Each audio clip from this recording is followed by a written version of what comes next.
Di sini saya Wardahania bersama Dian Khairunisa, dan di sini kita akan mewawancarai Bapak Imam Arif selaku penyair Indonesia. Baik Bapak, saya izin bertanya ya Pak. Iya. Bagaimana awal mula Bapak terjun di dunia sastra nih Pak? Saya itu dulu sebenarnya berteater gitu, tapi rupanya berteater itu membutuhkan energi yang besar, karena teater itu membutuhkan kan tubuh sebagai media utamanya, dan kemudian dibutuhkan kerja kolektif. Harus pada umumnya begitu, sebuah kelompok terus kemudian menggarap sebuah naskah, maka kemudian ada kerja kolektif yang memang dibutuhkan tenaga besar dan melelahkan sekali. Maka saya berpikir bagaimana caranya berkarya itu tidak butuh banyak orang. Nah, waktu itu juga saya dibimbing oleh seseorang lah begitu. Nggak serta-merta saya bersastra gitu. Tetapi sebelumnya juga sudah punya modal, karena sejak SMP saya juga sudah. Pengalaman pertama itu karena disuruh guru baca puisi, waktu itu puisi aku waktu SMP itu kan. Tahu kan? Aku Khairul Anwar itu kan. Nah, itu pengalaman pertama yang kemudian membekas. Menulis puisi. Nah, terus kemudian konteksnya apa dengan tadi misalnya berteater tadi? Ya berteater tadi misalnya itu juga kan, karena teater itu juga kan menggunakan naskah. Naskah itu juga kan bagian daripada sastra, naskah drama misalnya kan. Drama apa? Genre dalam sastra itu kan ada 3 ya. Pertama adalah prosa, kemudian kedua adalah puisi, dan 3 adalah drama. Nah, berkecimpung juga di situ, tapi semakin lama semakin kencang, terus kemudian muncul kegelisahan untuk sendiri berkesenian. Apa itu pilihannya? Adalah sastra. Makanya saya juga kan serius juga bersastra itu. Nah, modal utama tadi yang SMP tadi itu yang pada akhirnya membekas, memudahkan saya untuk terdorong terus kan begitu, untuk menulis sastra. Sebenarnya sastra itu juga kan cuman sebagai media ungkap, karena sebenarnya kesenian itu dasarnya adalah kegelisahan di dalam batin. Nah, tinggal kemudian kita mau kita ungkapkan dengan apa. Kalau dia lebih terampil misalnya menggunakan cat, menggunakan warna, maka kemudian dia memilih lukis sebagai media ungkapnya, sebagai medium ungkapnya. Atau teater misalnya menggunakan tubuh dan panggung sebagai media ungkapnya. Nah, saya kebetulan lebih dekat ke sastra, ke tulis menulis lebih suka, dan kemudian kelihatan berangas begini lebih suka sendiri. Gitu. Nah, disitulah mulai lama menulis terus saja apa segala macam. Pertama kali saya menulis itu ya puisi, tapi puisi yang belum puisi gitu. Ngerti nggak puisi yang belum puisi? Gimana tuh Pak? Puisi belum puisi itu ya puisi masih belajaran, ya masih ikut-ikutan, kemudian diksinya juga masih terbatas. Mencari kata gitu. Puisi yang benar itu kan bukan mencari-cari kata, tapi menuliskan atau memberikan tempat, memberikan makna kepada kata, atau apa namanya, menempelkan makna kepada kata.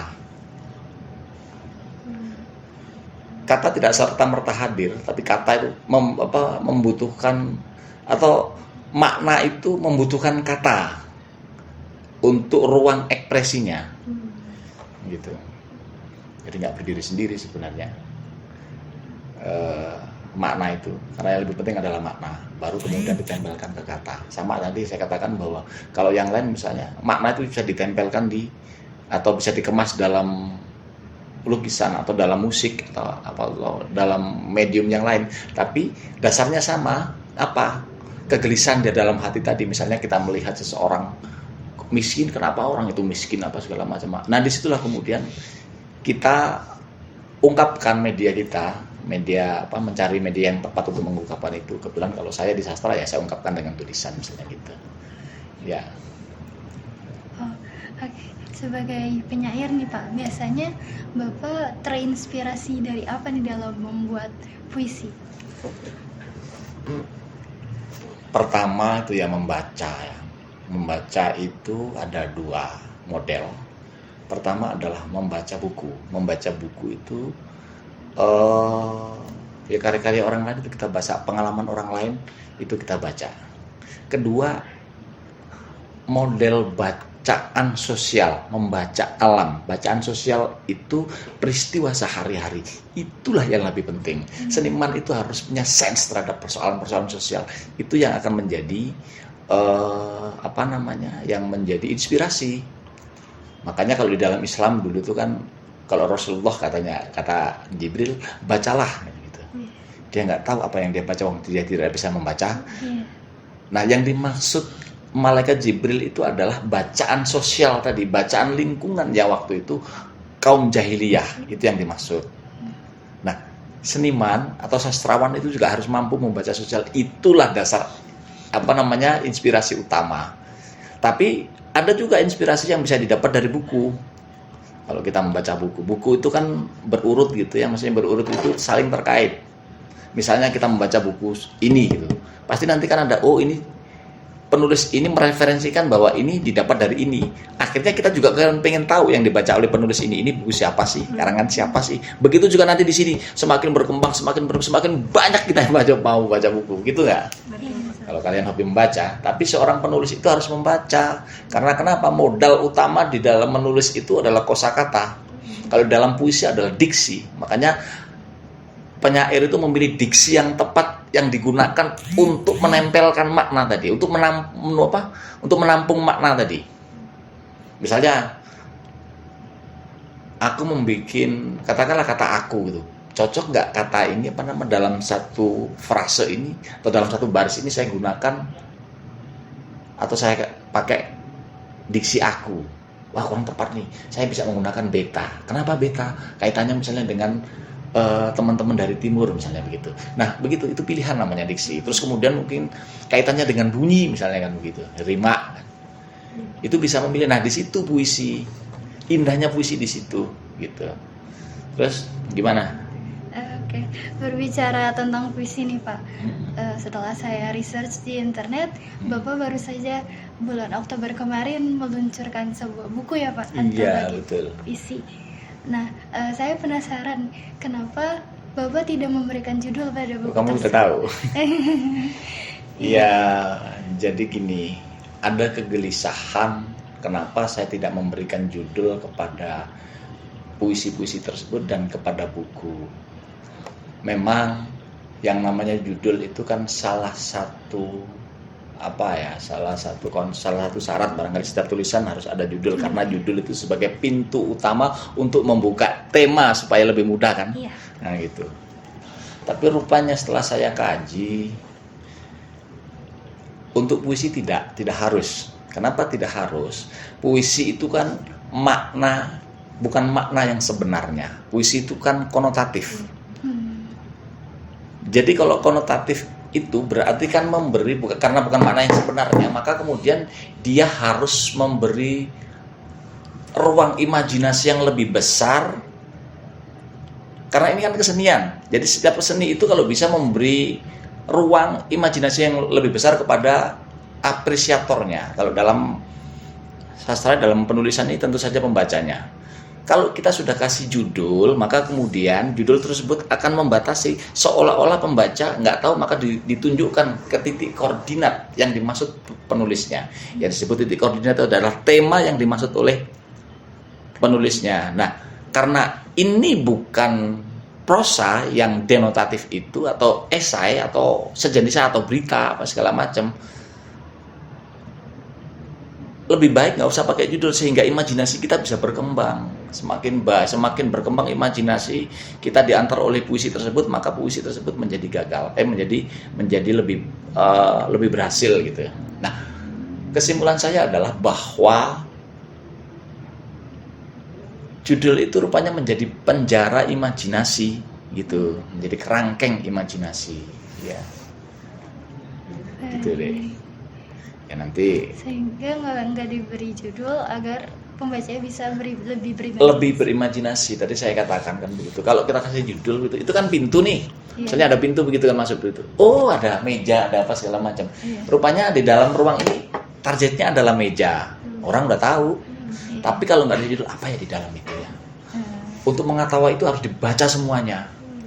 Begitu dibaca semuanya, wah ini maksudnya dia begini nih, maksudnya dia begini. Nah, salah satu contoh misalnya, udah punya bukunya belum? Belum. Nah, saya kasih. Ya, alhamdulillah. Salah satunya adalah satu buku, satu puisi kemarin itu dibahas dalam peluncuran itu oleh Maman Esmayana. Pernah dengar? Belum. Maman Esmayana itu salah satu top sastrawan Indonesia, dan kemudian Ahmadun Yossi Irfanda. Ahmadun Yossi Irfanda itu yang pernah menuliskan tentang sembahyang rumputan. Pernah dengar?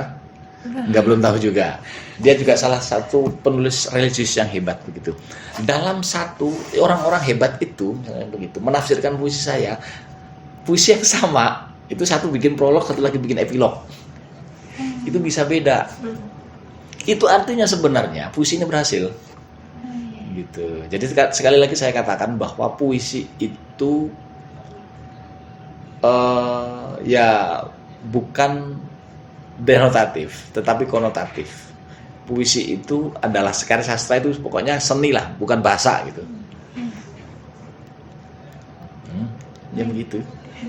Dari sekian banyak puisi ini yang Bapak buat, ada nggak yang paling terfavorit untuk Bapak? Nah kalau itu orang ya, saya kan nggak bisa menafsirkan mana yang paling favorit. Orang yang kira-kira silahkan aja misalnya. Mungkin yang paling Bapak Memberi tersentuh apresiasi.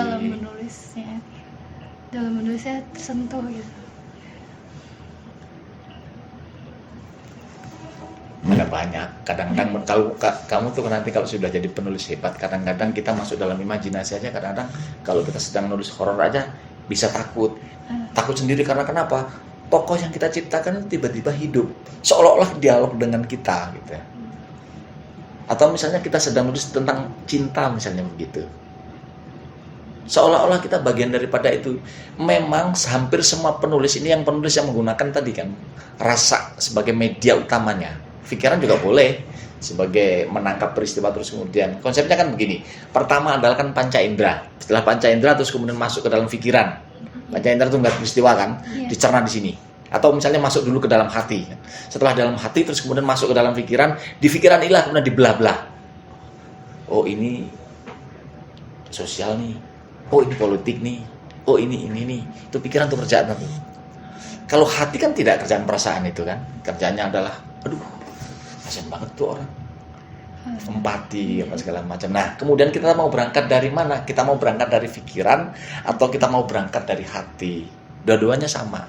Nah, kalau saya menulis ya begitu. Tapi ya penulis yang ini sih biasanya yang laku di lapangan itu biasanya puisi-puisi sosial. Puisi-puisi pamflet gitu tuh, lebih mudah diterima oleh masyarakat. Kalau puisi saya yang terakhir ini ada yang mengatakan puisi hantu. Puisi yang susah dicerna. Ya karena itu tadi, puisi itu kan begini ya. Misalnya di situ ada gadis dalam rumah, di situ ada seorang gadis gitu. Kalau diucapkan secara prosa, di situ ada seorang gadis sedang menangis. Kalau puisi itu kan nggak gitu, karena puisi itu dikasih modal oleh nggak tahu siapa dulu yang pertama kali menciptakan modal. Ada yang namanya majas. Nah, majas ini kan sebagai simbol kan, sebagai simbol untuk mengungkapkan peristiwa di situ. Misalnya tadi saya katakan bahwa di situ ada seorang gadis sedang menangis. Itu prosa. Tetapi kalau saya mengucapkan di situ ada mawar yang sedang layu, itu puisi. Kalau tadi prosa, kalau yang tadi, nah makanya digunakan majas. Keindahan puisi justru di situ. Kalau prosa kan ya semua orang udah tahu kan, di situ ada seorang gadis yang sedang menangis, sedih gitu. Tapi di situ ada mawar yang sedang layu. Indah kan, lebih kelihatan ini kan. Nah, biasanya itu menggunakan alam sebagai perbandingannya. Gitu. Kalian harus juga nanti menulis puisi, ya begitulah. Gunakan majas. Kalau nggak pakai majas, ya bukan puisi namanya. Lagi bikin esai. Ya esai kan tinggal rujukan banyak aja. Mau pandangan-pandangan yang baik gitu, atau yang menurut kamu apa namanya, ya sesuai dengan apa yang diinginkan. Oke, berikutnya.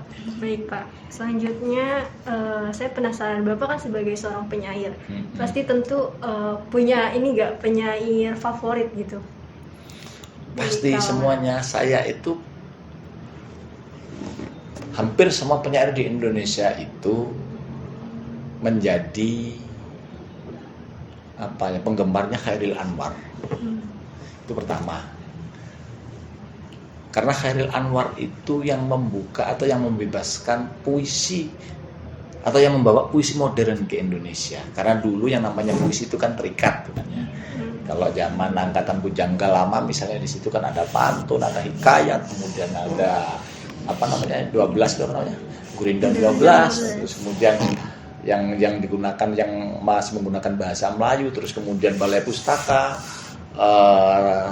terus kemudian ada lagi Pujangga Baru angkatan 45 ya, Chairil Anwar itu angkatan 45 itu. Nah, sebelum itu ya itu tadi kan menggunakan ikatan-ikatan sudah diajarkan kan, ikatan begitu. Nah, kemudian Chairil Anwar itu salah satu ya saya penggemarnya. Terus kemudian kedua Bang Tarji Kalsombahri itu. Kalau Chairil Anwar itu sebagai mata kanan sastra Indonesia, kenapa disebut Mas Sastra Kanan? Karena dia membawa puisi modern ke Indonesia. Terus kemudian Sutarji Kalsombahri itu pengen mengembalikan sastra Indonesia ke tradisi. Maka ada ungkapan itu kalau nggak salah diungkapkan oleh Tenoda itu, ya dia yang mengatakan begitu. Terus kemudian satu lagi, saya itu banyak juga terpengaruh dengan Sapardi Djoko Damono. Tahu Sapardi Djoko Damono? Pasti kalian kalau para perempuan penggemarnya Sapardi Djoko Damono. Aku ingin mencintaimu dengan sederhana gitu misalnya gitu. Iya gitu Adik-adik. Pasti punya. Dan kemudian antar penulis atau antar sastrawan itu biasanya saling mempengaruhi. Saya juga kadang-kadang belajar sama anak yang baru bagus, tumbuh bagus gitu, bagus banget ini. Dan nggak boleh menutup atau sombong misalnya dengan karena dia misalnya baru, belum tentu orang baru itu nggak bagus. Jangan-jangan dia menemukan sesuatu yang berbeda di antara sastra-sastra yang sudah ada gitu. Ya gitu, pasti punya penggemar. Oke, baik. Sebagai penyair, bagaimana pandangan Bapak tentang sastra, khususnya puisi di era saat ini? Sekarang ini kan lumayan ada perkembangan semenjak adanya era digital ini, semuanya menggunakan digital ini. Hampir semua orang misalnya membaca puisi atau pengen membuat puisi, itu sudah modal bagus untuk mengembangkan puisi. Grup yang satu dengan grup yang lain itu selalu pengen membuat puisi, walaupun ya itu tadi yang belum puisi, tapi minimal ada usaha ke sana. Terus kemudian kedua, kita juga punya masalah sebenarnya. Kita di sekolahan itu kan tidak punya kurikulum khusus untuk sastra. Mungkin karena sastra seni tadi, maka kemudian ditempellah ke dalam bahasa Indonesia. Ya mungkin di situ paling Bapak 20% untuk pelajaran sastra misalnya kan gitu. Kamu aja jangan-jangan kalian berdua nih belum selesai pernah baca novelnya siapa misalnya gitu. Iya. Ada yang pernah selesai? Ada, tapi novel luar negeri sih. Oh ya, tapi minimal sudah punya modal gitu kan. Nanti kan bisa menganalisis kan begitu.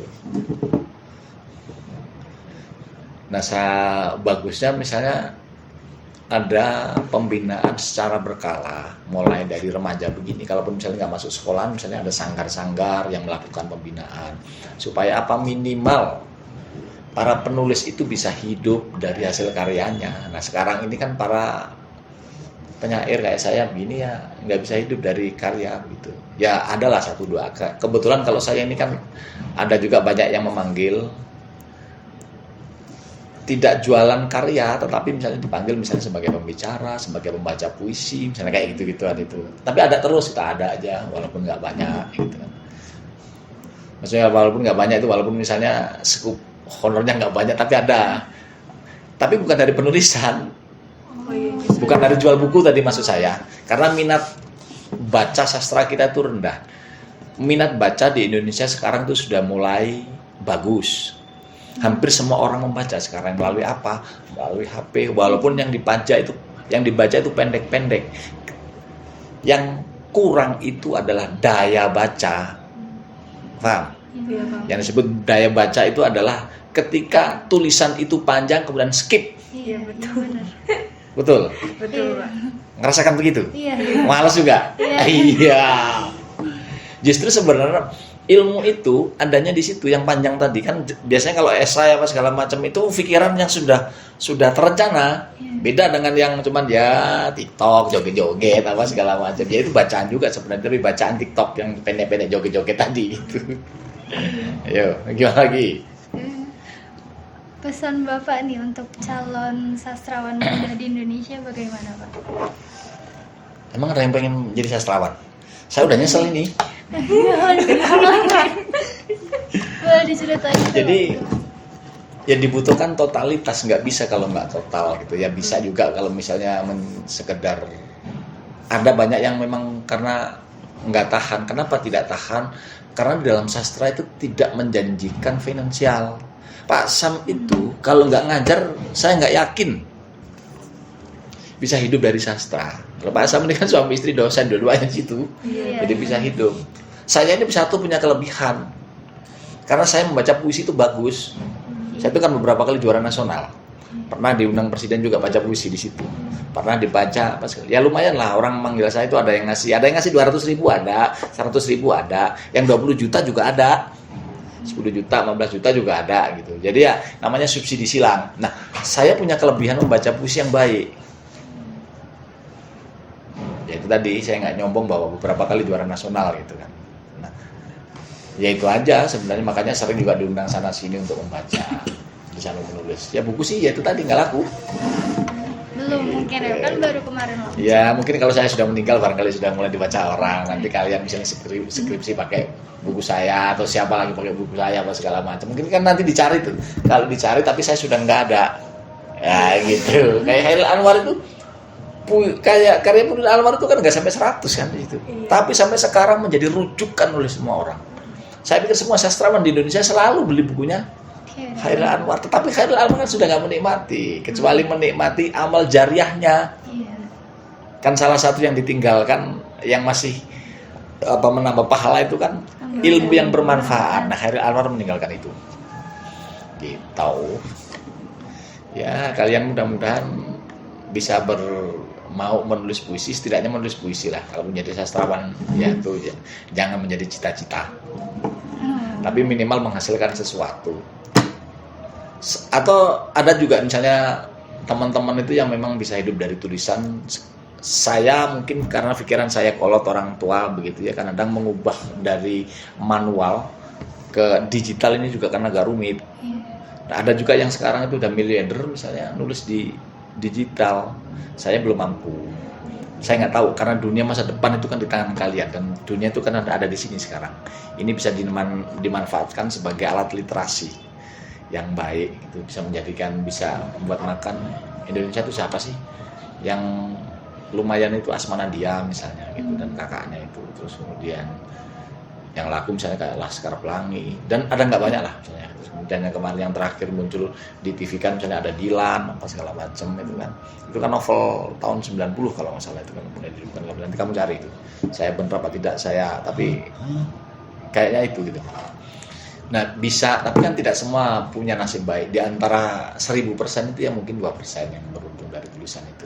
Sambil nyambi, teman-teman itu juga kan begitu. Ada yang sambil sebagai wartawan, misalnya kayak begitu. Nah, modal sosial wartawan inilah, atau misalnya modal sosial sebagai dosen inilah yang kemudian nanti dia bisa diundang ke sana kemari, karena punya modal tadi.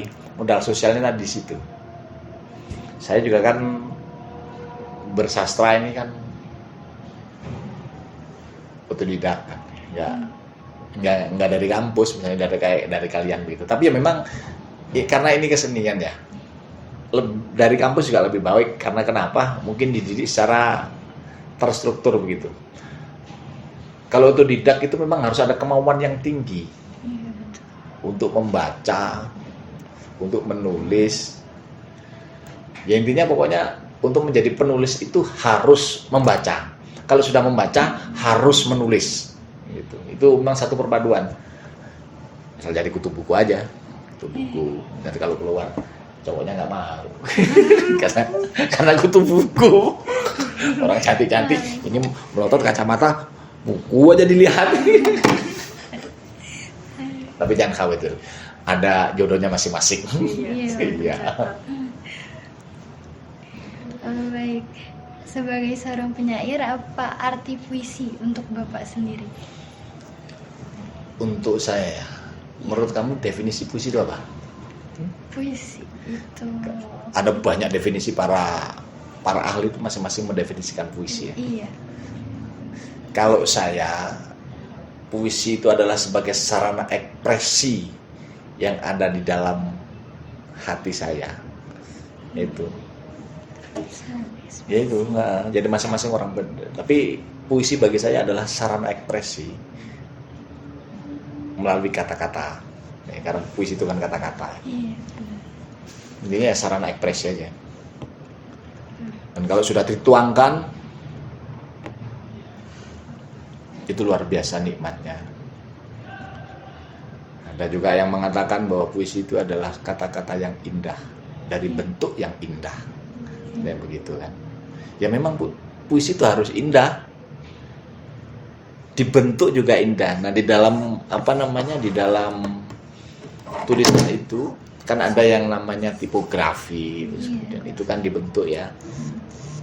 Tulisan bentuknya begini, ada berderet-deret gitu. Itu bagian daripada keindahan puisi itu. Tapi keindahan utamanya adalah di dalam kata-kata tadi. Tapi kalau saya, puisi itu apa?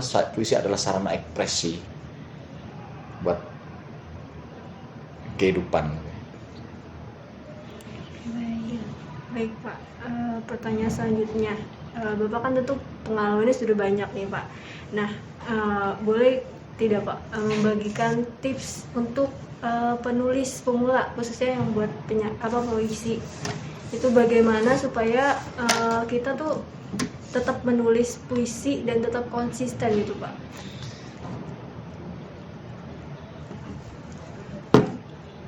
Kalian itu mau jadi penyair? Itu dulu pertanyaannya.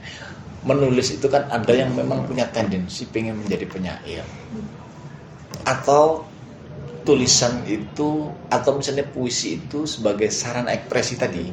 Nah, saya tadi yang kedua tadi sebagai sarana ekspresi begitu.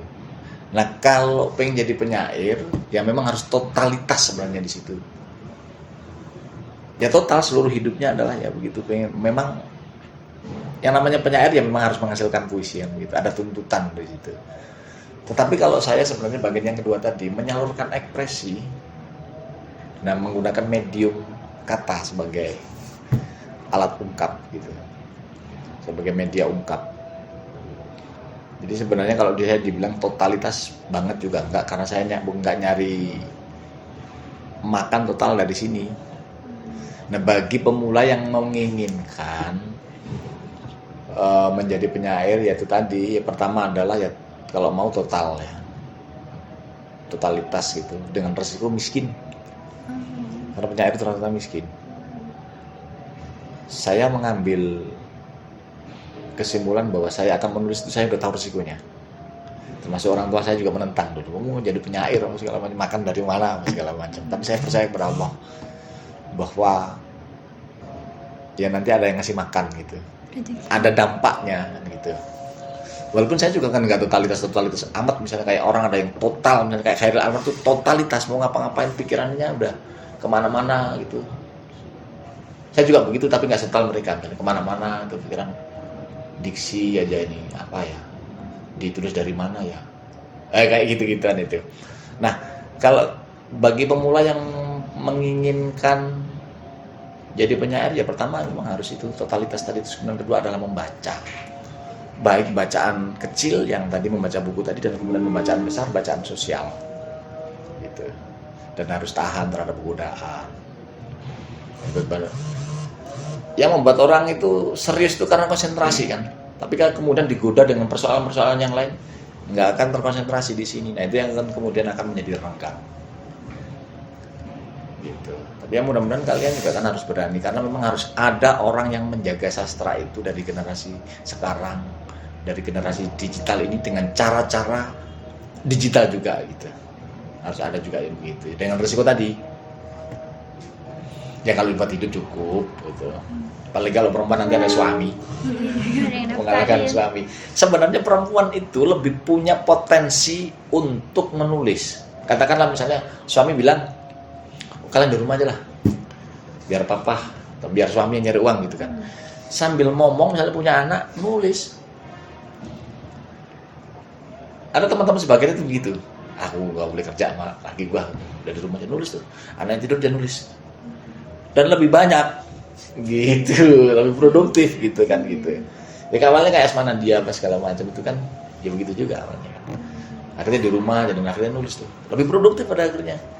Nah suami yang kerja nyari duit, makanya kalau jadi perempuan nyari suami yang tajir, nyari suami yang tajir, gitu. Baik, mungkin terakhir ya Pak. Iya. Closing statement dari Bapak, mungkin boleh tentang sastra atau puisi atau literasi saat ini. Gimana? Closing statement dari Bapak. Pesan untuk generasi selanjutnya yang mau mempertahankan sastra. Iya. Ya saya sih berharap kalau misalnya anak-anak muda di generasi minimal tahun 45 itu kan ada namanya bonus demografi itu. Nah saya pikir juga kan perlu ada anak-anak yang masuk dalam koridor atau di tempat literasi ini untuk menjaga literasi, minimal literasi Indonesia atau misalnya sastra Indonesia. Sastra Indonesia itu kalau mau dikaji secara keseluruhan kaya raya, mulai dari zaman dulu misalnya sastra lisan, karena dulu itu kan sastra lisan kan. Sastra lisan itu juga kan misalnya kalau mau dibukukan banyak banget sampai hari ini, dan itu tidak dimiliki oleh bangsa-bangsa lain karena kita setiap suku itu punya bahasa sendiri, punya tradisi sendiri, terus kemudian juga punya budaya sendiri. Itu modal besar bagi anak-anak milenial nanti ke depan. Pulang kampung aja ada cerita yang sebelumnya nggak pernah kita dengar, tapi itu adalah anonim misalnya cerita itu, cerita rakyat. Dari mulut ke mulut menjadi cerita lisan, kemudian bisa dibukukan kan gitu. Nah, saya berharap sih begitu anak-anak muda ke depan dalam rangka untuk menyosong bonus demografi ke depan. Minimal tahun 45 itu memang anak-anak Indonesia yang nanti berkembang sedemikian rupa bisa menjaga kebudayaan Indonesia dan khususnya sastra Indonesia maupun sastra daerah gitu ya. Saya begitu dari sekalian sampaikan salam saya kepada Pak Sam, sudah ketemu saya begitu. Nanti di sini dulu saya kasih buku nanti ya. Baik. Bentar.